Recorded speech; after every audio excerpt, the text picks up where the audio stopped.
Hello and welcome to the Horn Brief, your essential weekly deep dive into the politics, conflicts, and shifting alliances of the Horn of Africa.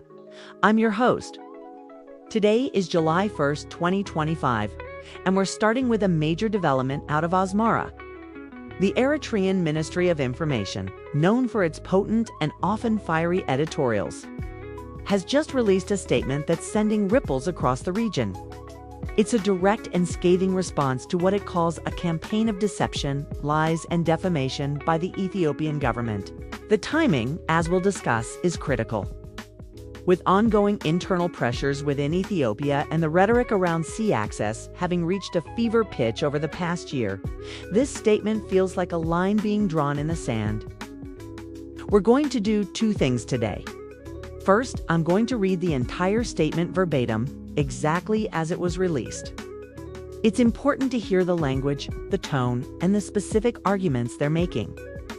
Second, we'll step back and unpack it all. What does this mean for regional stability?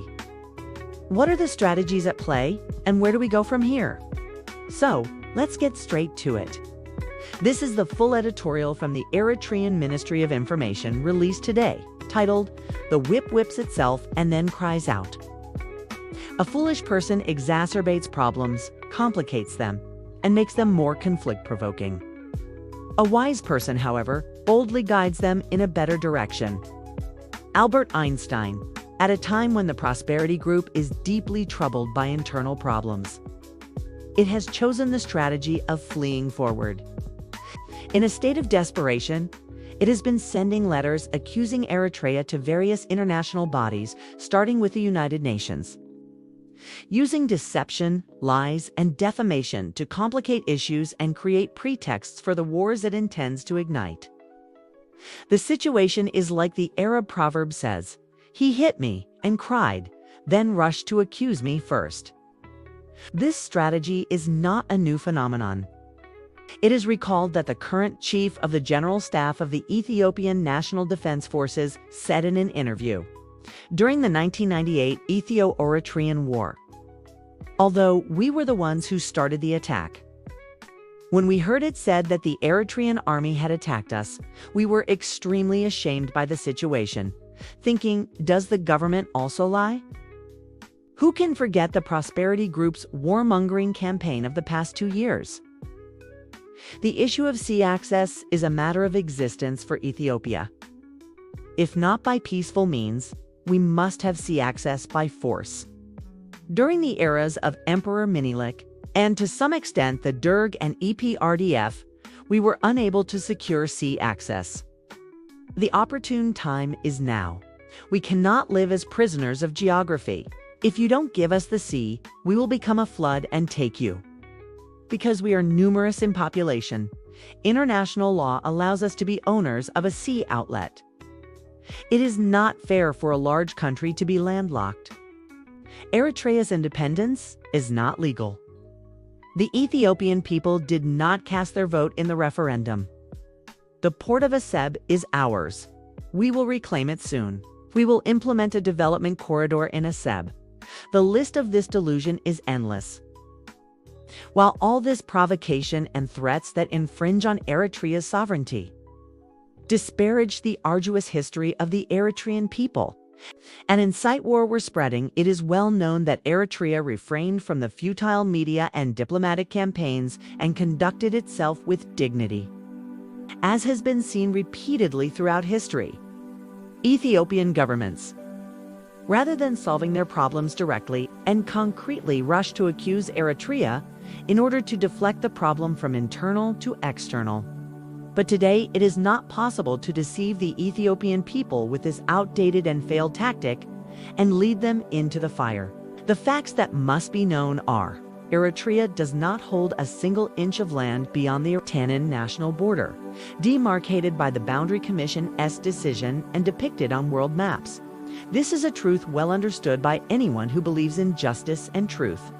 With current technology, this is irrefutable and cannot be a pretext for war.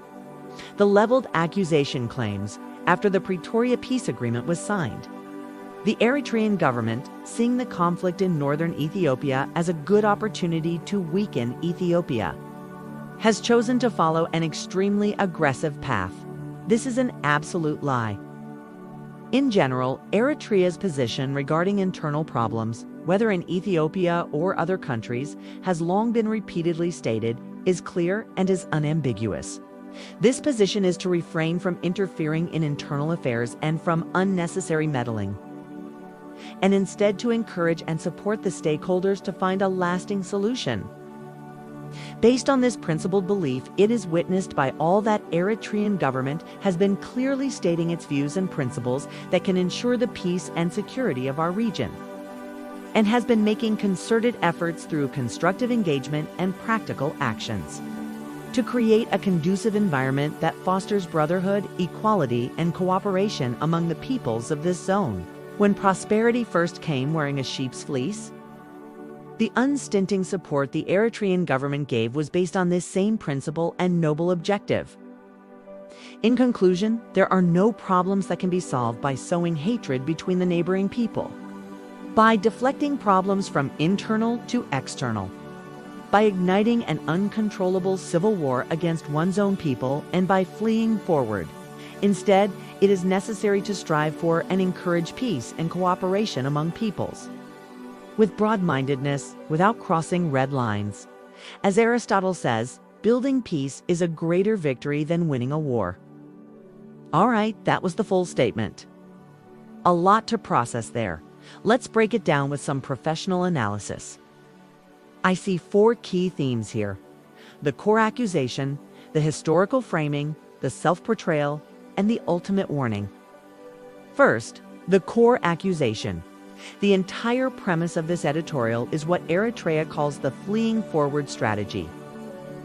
They are arguing that Prime Minister Abiy Ahmed's government, facing significant internal strife, is manufacturing an external crisis with Eritrea to deflect domestic attention and rally nationalist support. The reference to letters to the UN is significant. It suggests Asmara feels this has escalated from a war of words to a formal diplomatic offensive against them, forcing them to respond so publicly and harshly. Second, the historical framing. This is classic statecraft in the Horn of Africa.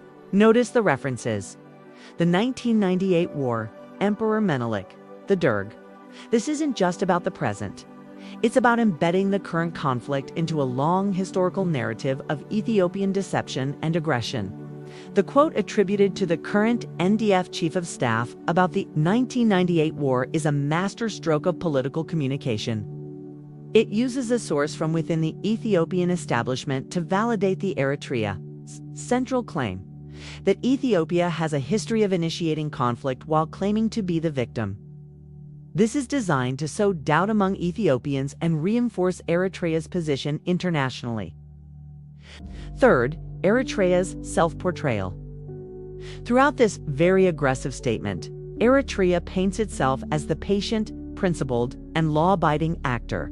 Phrases like conducted itself with dignity, refrained from futile media campaigns, and its stated policy of non-interference are used to build this image.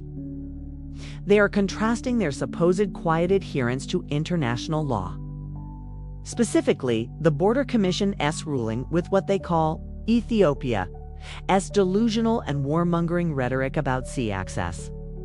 It's a carefully constructed image of a rational actor being pushed to the brink by an irrational next-door neighbor. The quotes from Einstein and Aristotle are there to bolster this image of intellectual and moral high ground. And finally, the warning. This is perhaps the most important part. The conclusion is unambiguous. It warns against crossing red lines. While couched in language about peace and cooperation, the message is a thinly veiled threat. The title itself, "The Whip Whips Itself and Then Cries Out," it's a warning that any aggressive action by Ethiopia will backfire. It's Eritrea publicly stating that it sees the rhetoric coming from Addis Ababa not as mere talk, but as a genuine pretext for war, and it is signaling that it is prepared for that eventuality. So, what's the takeaway? The fragile peace and the cautious optimism that followed the Pretoria Agreement feel like a distant memory today. This statement marks a significant escalation in tensions. It tells us that channels of communication have likely broken down, and both sides are now engaging in public recriminations. For regional observers, the key question is whether this is just a more intense phase of a war of words, or if it is, as Eritrea claims, the prelude to something far more dangerous. The international community, which has been trying to stabilize the region, now has a stark public declaration that the core Ethio-Eritrean relationship is on a knife's edge. This statement is a clear signal that Asmara will not be passive in the face of Ethiopia's campaign for sea access. The ball is now, once again, in Addis Ababa's court. That's all the time we have for today on the Horn Brief. This is a fast-moving story, and we'll keep you updated. Join us next time as we continue to track the developments shaping this critical region. Stay informed.